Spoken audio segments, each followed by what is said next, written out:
Amidst the high-priced property market, rising interest rates can also affect the performance of your property.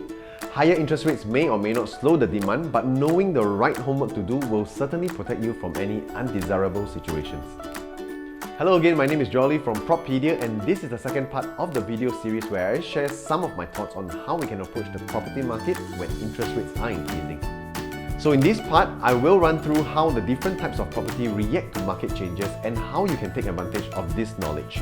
Now, to recap, in part 1 of this series, we brought up some ways we can counter the effects of high interest rates.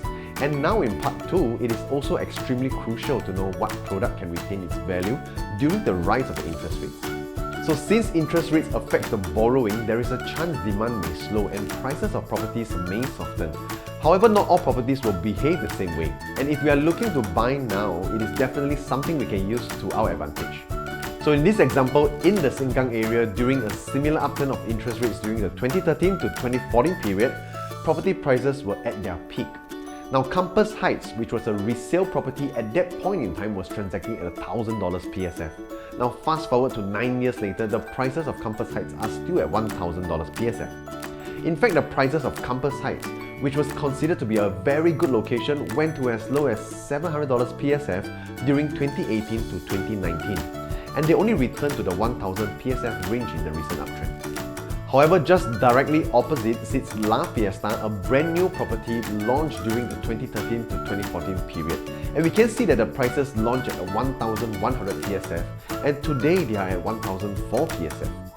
So what is important to note here is that while Campus Heights was dropping in price due to the slow in demand during 2014 to 2018, La Fiesta retained its value over time, and because of that, it also resulted in the first owners transacting at the $300 PSF profit range today.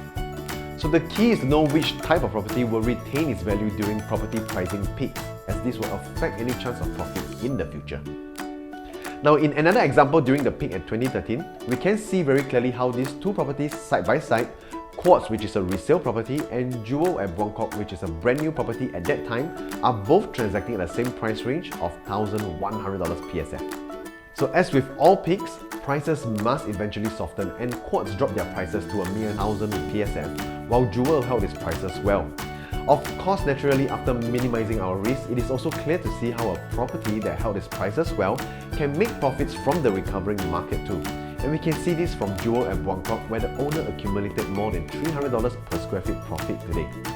So this shows that when the market is at a peak, choosing to be a first owner in the right property may also be one of the ways to protect your property purchase. So next, I will be running through the breakdown of the interest paid between the option of buying a new and buying a resale property. So for a 2 million resale condo, the 75% loan will kick in immediately upon completion. And at today's current interest rate of 1.5%, we would be paying an interest of $1,800 monthly from the first month onwards. However, if we were to go for a brand new condo, the 75% loan will be in progressive stages. You can see that the interest paid is as low as $125 per month at the first stage of building, and up to $875 per month just before we collect the keys. So this works out to be less than 50% of the actual full interest if we were to compare it to the resale scenario of $1,800 interest monthly. But a huge concern here would be when the interest rates rises to 3%. The interest per month for the resale property will go from $1,800 to $3,600 per month, and that's a whopping $1,800 increase just on the cost of interest itself. Whereas for the new properties, it would just be an additional $875 per month. So the above are just examples of how the rising interest can affect you, but it should not be the only factor you take into consideration when making a decision to purchase a property today.